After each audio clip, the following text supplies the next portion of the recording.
The story in 11.2 is so good, it made me cry.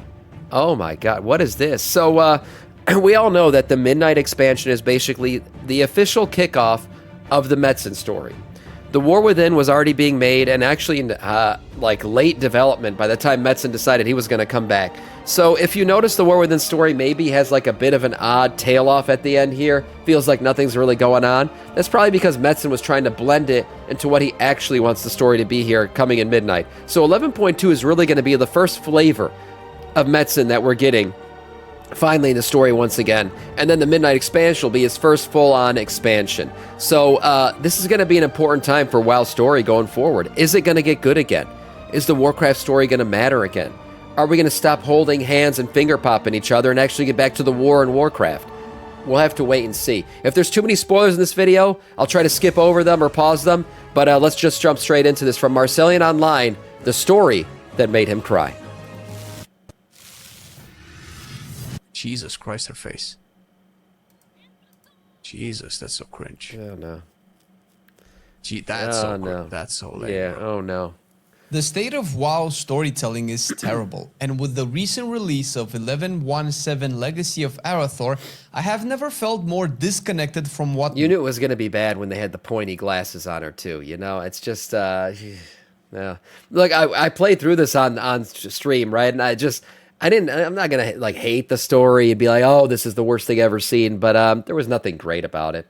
I mean, you guys, I didn't have any oh wow moments in the story. I was just like, oh, okay, let's go do some other quests. Disconnected from what Warcraft means, even when we were chasing Sylvanas through Shadowlands. What a terrible quest line! Oh, oh they f***ed on my WoW lore again. Oh no. Bro, I'm just hoping that because Metzen wasn't really involved in the War Within, that we're gonna see a difference in the story written from now on out. It gets better. You probably are tired of low-budget storytelling, and I bet the writing and characters in WoW over the past few years have felt very unrelatable, bland, boring, and simply lame. Yeah, at least man. for what a travesty. What a travesty this was. Imagine taking your greatest lore franchise character and turning him into a little sperm blot on your screen. Imagine. No voice lines, nothing to say. He literally just gets dialogue to death, and then he's like, I'm so sick of hearing Sylvanas' shit, I'm just gonna vanish. I'm done. I'm fucking tired of this. Jesus, bitch, I turned you into a banshee fucking 20 years ago. You're still bitching about it? Oh, man. Poor Arthus. I'm not a fan of every major male leader, hero, or character of any significance being relegated to a support role or essentially just being an emotional bag of cinematic is great. The whole expansion is themed around Deliria, chasing Xal'atath, which wouldn't be bad if Khadgar wouldn't be in a damn wheelchair. This is a problem. This is a problem. I'll be honest. Like, could he not... He's the greatest mage in all of WoW. He is. He's the freaking best and most powerful mage in the entire game, in the entire world, and he's relegated to an arcane-formed wheelchair. I mean, he can't do some magic to help him walk. I don't know. Yeah, I don't really care for crippled Khadgar, to be honest. Powerful sorcerer being chair-ridden just feels bad. If you want Khadgar out of the picture for whatever reason, why not give him an actual story with Jana, where he passes the torch onto her? She's likely on almost equal levels of strength, if not more, at this point. Jana being the next official guardian, it could work. It could work. Jana's a badass. Khadgar be her mentor, teacher, instead of him being sad in a chair in Dornogal for 3 patches. I'm not touching Anduin right now, by the way, in any shape or form. By the way, people who say like, oh, WoW, WoW players are just incels who hate women, and that's why they don't like the Sylvanas storylines, and that's why they don't like anything with a woman in it. Jaina's a great fucking example of, no, that's not true. Jaina's a fully fleshed out character who's done a lot of badass shit in the game. She's got a long storyline, and I wouldn't mind Jana becoming the Guardian at all. I think Jana's a badass. So she's a woman that could totally, she deservedly can take that spot, rather than where we see a lot of the problem with storytelling lately, whether it's in World of Warcraft or anything else, you get a new character introduced to a story by a new writer who's taking over an old story, right? And that new character just suddenly gets power crept like crazy, has no justification for anything they're doing. They the way that they get rid of the old characters is by writing them into death, basically, just treating them like shit and making sure that you know that these old characters are completely useless and this new character is the greatest thing ever. And then they insert the new character. Whether it's a woman or not doesn't matter.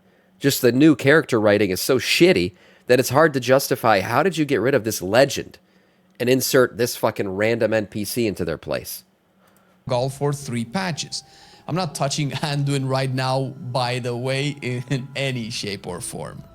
In Dragonflight, it felt the whole narrative structure was following either Alex Straza She's and also hot, Vernat's debates of the fate of the Dragonkin, Marithra and Tyrande spearheading the Emerald Dream campaign, Emberthal being the lead face and inspiration for the Aberrus campaign, even though it should have been about Rathian and Sibelian, taking the mantle forward to the Black Dragons, and even Nosdormu's act was hijacked by Chromie. Shadowlands felt more about Sylvanas and Tyrande dancing around the jailer. To this realm. Nightshade, thanks for the sub on YouTube. In BFA, the prominent dudes were Saurfang, Nathanos, and Rastakhan, and they all died in favor of their female foils. Rastakhan killed in Jana's raid on the Zara Lord, leaving the mantle to his daughter. Nathanos, Sylvanas' boyfriend, died for her, killed by Tyrande, and Saurfang, what should have been one of the main protagonists, died, admittedly as a martyr, killed by Sylvanas in an honorless way in Magora, forever forgotten and unresolved, and never had his honor revenged because that's a foreign concept for modern WoW storytellers. I mean, I will say, though, BFA, storytelling-wise, was great. Whether or not you like the story or not, it's a bit different. But, man, we got those fully rendered cinematics. Those were amazing. Throughout the... that was supposed to be a thing after this expansion, wasn't it? Like, Blizzard had supposedly figured out how to make these cinematics more quickly. So we were going to always get this shit, but we never did after BFA. But, well, I will say about the BFA storyline, Saurfang was a highlight. He was amazing. The entire backstory of remembering how his son died in Icecrown after being raised as a Death Knight and everything. It was so good. It was so good. Could he have had like a more honor-bound death? Yeah. But the fact that he died fighting for what he believed in, to me, was enough to make the story. Like, I was satisfied. I was like, okay, that could have been a little bit better. But, yeah, Saurfang dying, at the end of the day, he wanted that death. And he wanted that death to mean something. Well, it did mean something. It revealed that Sylvanas was actually now a badly written trope and no longer relevant to the game in terms of actually being cool. So that was a good thing. He sacrificed himself for that. And we'll see how the story is going forward. But will we see more badasses like Saurfang again? Look, these might be a bit of a stretch, but my feelings on what Warcraft is like are real. And I don't... You wanted a warrior's death, yeah. Hell, I love them. When they are written right and not forced into the story. And with the Doom of Koresh, I actually have 2 new favorite female characters I absolutely adore, and we'll talk about them in a minute. I won't unpack any more stuff. I'm sure you have your own gripes with how some of the story has been written, or maybe not. Maybe you enjoy the modern WoW stories, in which case, nothing I say about it will make you like me anymore. But even for those who don't have any issue with the things I have just mentioned, the new story has to ring home, has to appeal in some way, because it is legit what makes Warcraft, Warcraft. Yeah. I dare say that after listening to the Doom of Koresh Warcraft storytelling... Look, it's true. Whatever you want to say about lore and things like that, it does matter to the health of the game. Like, I still remember I had a cousin who didn't give 2 shits about the story ever. He used to literally play the game with the sound off and just play music in the background. He'd sit in PvP matches. He was like an arena guy and all that shit. Guess what he does now? He doesn't play WoW anymore. Because one thing that keeps people subbed almost as much, if not sometimes more than the gameplay itself, is the story. Some people, a lot of people, get attached to the story so much that they remain subbed to the game because they're like, well, I've been watching this character grow up for 20 years. I kind of still want to know what happens. And then you even get the YouTube people who don't play the game anymore, but still watch YouTube videos about WoW just to find out what's happening in WoW in terms of story because they've become attached to it. It becomes part of you. So the story is very important for the health of the game. And honestly, I mean, say what you want about Shadowlands in terms of gameplay and, you know, domination shards and all this stupid shit that we dealt with, Torghast and everything. Those were problems, but probably the biggest problem of Shadowlands was how bad the story had become. that really alienated a lot of players, and that's why a lot of people unsubbed from the game at that time. Is back.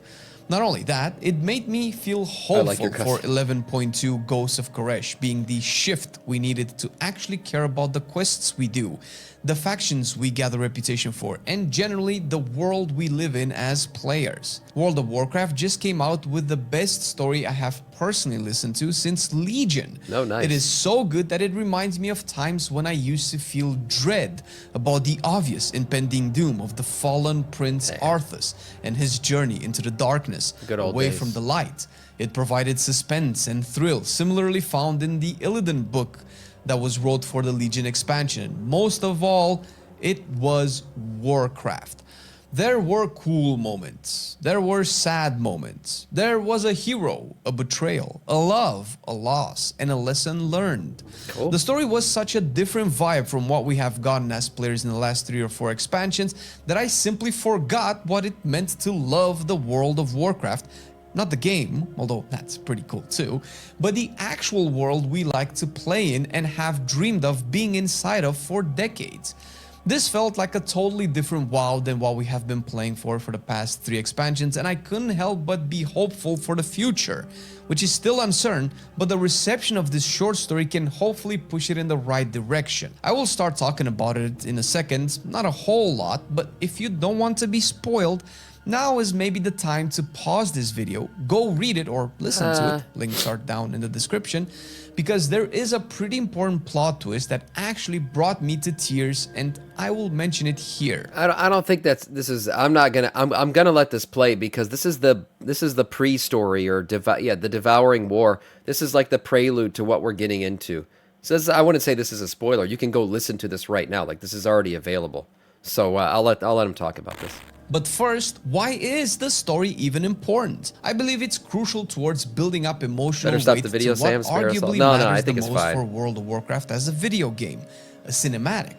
Why do people buy the game? This is not like a PTR spoiler. That's what I don't want to really see. This is just like a prelude story that's already out there that you can literally go listen to right now. So if you haven't listened to it, you can find out about it right now. I mean, why was it so popular in the days of the Arthuses and the Illidans? A lot of it had to do with the cinematic of it being announced, but also the cover art on the box game. The reason I am saying this is because a lot of players don't care about how good the story is or who the characters really are. So what makes them buy the game? The newly announced expansion, outside the gameplay of which they might know nothing about. It's definitely the announced cinematics that can either come out on BlizzCons, Gamescons, or simply YouTube. A banger cinematic can get any gamer hyped, whether they see their favorite WoW character in it doing some epic stuff, or just epic stuff happening anyway. You can look at some of the most popular cinematics from earlier WoW days that enthralled the whole world into this game, despite age differences, cultural differences, and gaming preferences.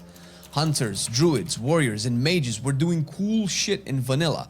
The money shot of Illidan yelling, "You are not prepared!" Arthus' quiet and menacing advance of death through Northrend to declare war on Azeroth. Deathwing's destruction of it. Pandaria reveal, the orcs freed from the demonic slavery. Sylvanas yelling, "For the Also, Sylvanas breaking the I mean, that was badass. I mean, say what you want about WoD. Look at this. I mean, if this didn't get you hyped, I don't know what will. Look at this shit.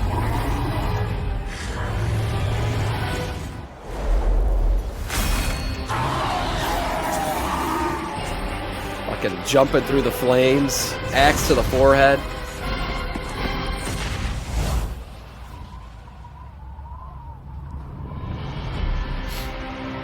The fucking demonic blood running down the... Damn, this was badass, man.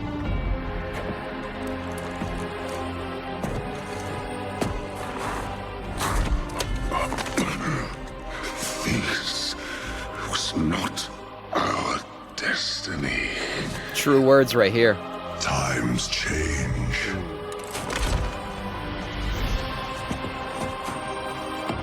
The Horde should have listened to Garrosh.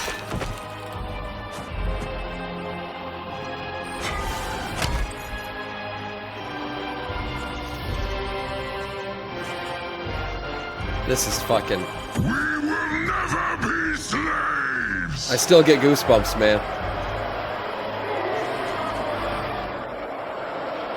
But we will be conquerors. But we will be conquerors. Damn, man. Damn. I mean, how's this compare to what we get today? I mean, really, today is just like, oh yeah, we got a dancing troll who's like kind of sexually, interesting, but I don't know what's really going on in the cinematic. So, yeah, obviously the story has changed quite a bit. And you could say what you want about WoD, that the story was never the problem. There just was no content to play for like a fucking year in that expansion. That was the problem. Also, garrisons had their own issues. But story, that was not the problem. Of domination, and whatever you have to say about the results of Shadowlands, the truth is it broke records of copies sold, being the fastest selling PC game up until that point, and definitely outselling expansions like Wrath of the Lich King by a mile. Why is that? And why did sales started dropping with Dragonflight and The War Within, despite being objectively better expansions than Shadowlands? It's because of the lack of a cool, badass moment or money shot portrayed in a cinematic that can get people super hyped for it and drive them droves to eat up all of those copies they won. Honestly, the War Within cinematic didn't even feel like a WoW cinematic. You guys, it was just jumping from like it was like the vanilla WoW cinematic, but like not as cool because the vanilla WoW cinematic had that voice of the description of the war. The drums of war, thunder once again, and you felt like this crescendo, and then you jump from class to class. Like there was still like this underlying story of war and something crazy going down. Whereas like we got the War Within cinematic, and it was like the Horanir, the Horanir bitch doing her shit, and then you got a earthen guy pulling his fucking chain in front of everybody. There was just some weird shit going on, and I was like, okay, what are we doing here? Oh. I'm not really sure, but here we go. We're jumping into an expansion. Yeah, it didn't have that big hype moment. I'm really excited for the Gamescom cinematic because, again, this is the Metzen expansion now, so we'll see if we get that badass moment.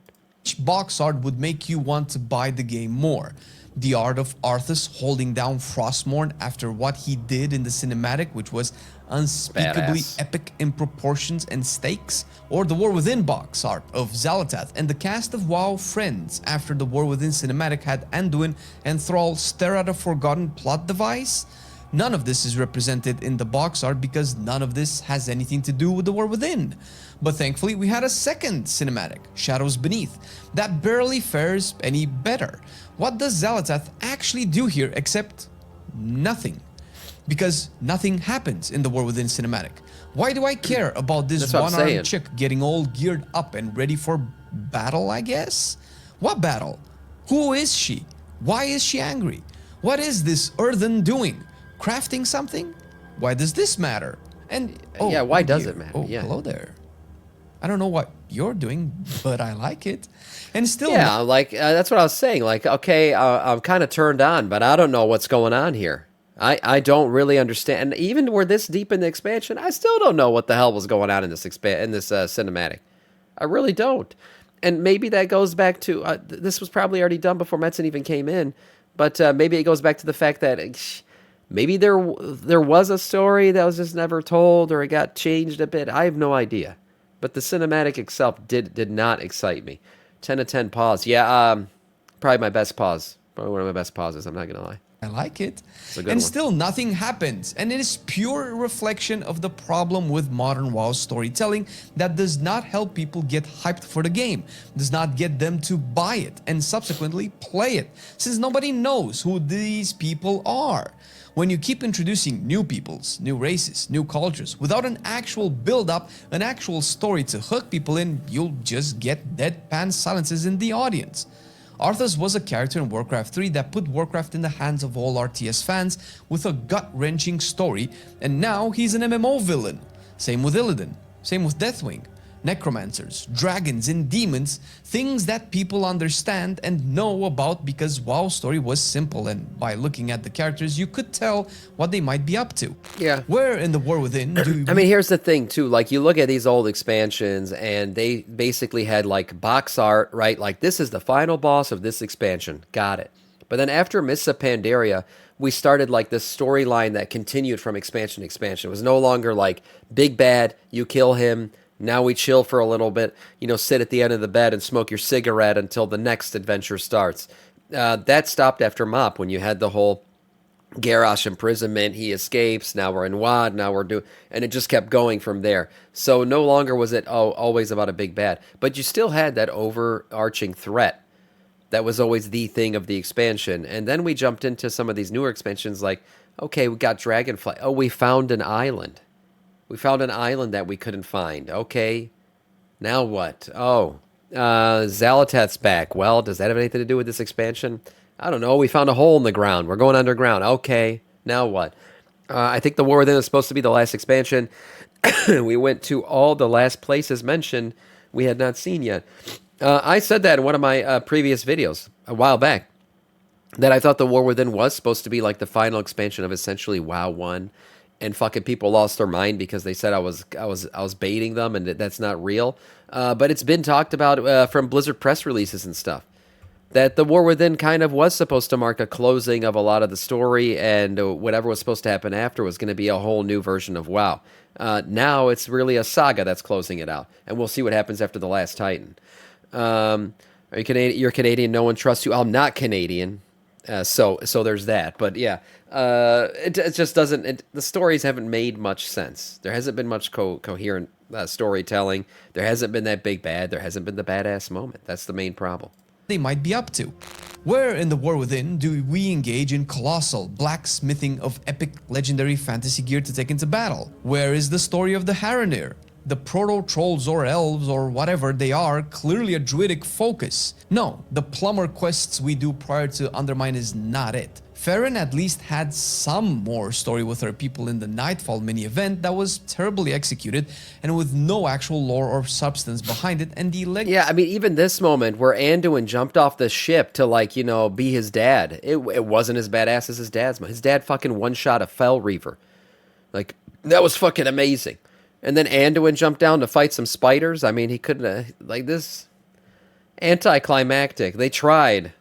That it was not as exciting as what we saw at the Broken Shore. And with no actual lore or substance behind it, and the legacy of the Arathor that completely missed the mark with what a story is, what a character development is, and what the player actually wants and expects out of World of Warcraft. And if I, as an uneducated fan, can point this out, you have serious issues in the story department. All of these issues come from the story, which builds up to an epic cinematic that people can get hyped about and a cool box art that people want to buy so they can play the game. Obviously, the game is digital now, but the sentiment is the same. This is why the story of the Ethereals, Koresh, and Dimensius changes that. Second, how will it influence the patch and next expansion? The Doom of Koresh goes into the history of the Koreshi and how they became Ethereals. Let me tell you a fun fact about the power of a good story. We made 2 big videos on this channel about Ethereals as a playable race and talked a lot about Ethereals this, Ethereals that, and after listening to this audio story, I have to force myself to call them Ethereals and not Koreshi. The story dives so deep into their culture, their struggles, their humanity, for lack of a better word, that I got completely convinced and fell in love with them full on. Cool. So much so that whatever art Blizzard releases that has either Ethereals on it, or Dimensius, I'm freaking sold. The story follows Illyria's struggle to accept her void powers and prevent Xal'atath from messing things up by seeking the guidance of Locus Walker. He senses her struggle and wants to teach her a lesson by taking her on a hunt. Am I the only one who thinks this version of Illyria is hotter than this version of Illyria? I don't know. But I just feel like, this version's a bit too angry for me. I kind of like this one, man. This one's hot. Story, which implicitly is the story of the Koreshi and how Dimensius devoured their world, subsequently turning them into Ethereals. Locus Walker wasn't always Locus Walker. He had friends in Nexus Princess Kaivisa, which wasn't called Nexus Princess at that time. I like my favorite raid boss in Nerebar that actually doesn't die, but also one of the only good characters Shadowlands created, which is Venari. both of which will have a return in 11.2. At least Venari does. At least that's the implication, because Venari in the story is called Nari, so we can assume they're talking about Venari, which eventually became a broker in the end. These two women play a very crucial part in the story of Koresh and show what a good friendship can do in the face of adversity, calamity, and inevitably betrayal. Not only that, but Locus Walker had a love in a Koreshi woman from a different caste than his, a more forbidden love, or at least heavily frowned upon. What? I didn't know that. His relationship with Chryson, which was her name, built him up as the Locus Walker, gave him strength, purpose, and determination to do what was necessary despite the whole world seemingly being against him. The way they are portrayed as they slowly decay from... He's Illidan. He's Illidan in Tyrande. So he had a love, right, for this other Koreshi girl, and and his love for her was basically part of his motivation to do what he had to do to save the world, to embrace the void, to save his world. He's freaking Illidan of the Koreshi. Physical beings into what ethereals are, not being able to feel each other's touch is depressing as all hell. Damn. And adds that sorrow and dramatic tinge to the story. The almost unshaken trust and bond between Venari, Kaivisa, and our protagonist gives us, the reader, a sense of companionship, safety in a solitary world with no allies. And here is where the spoilers get heavy. You have been warned. By the end of the story, they all separate for different reasons, all while Illyria... Again, I don't see it as a spoiler for a story that's already out there, and you could literally access it right now. That's fine. I, now very curious about the story and the end of it, asks more and more personal questions about Locus Walker's love, most likely as a sympathetic wife and mother of her own who doesn't know how to reconcile her love for her family, her longing for them, and her path as a void warrior against, ironically, the void. It is revealed that the hunt they were on was for a void beast that turns out to be a lost and corrupted Chryson, which Locus Walker silently laments over as her being his only anchor and source of strength during the conflict with Dimensius. Locus Walker points out as they finish their prey, essentially ending the twisted existence of Chryson, how letting go of attachments and emotional connections is the lesson Illyria needs to learn to be able to face Xal'atath, since this whole story happens before the War Within story canonically takes place.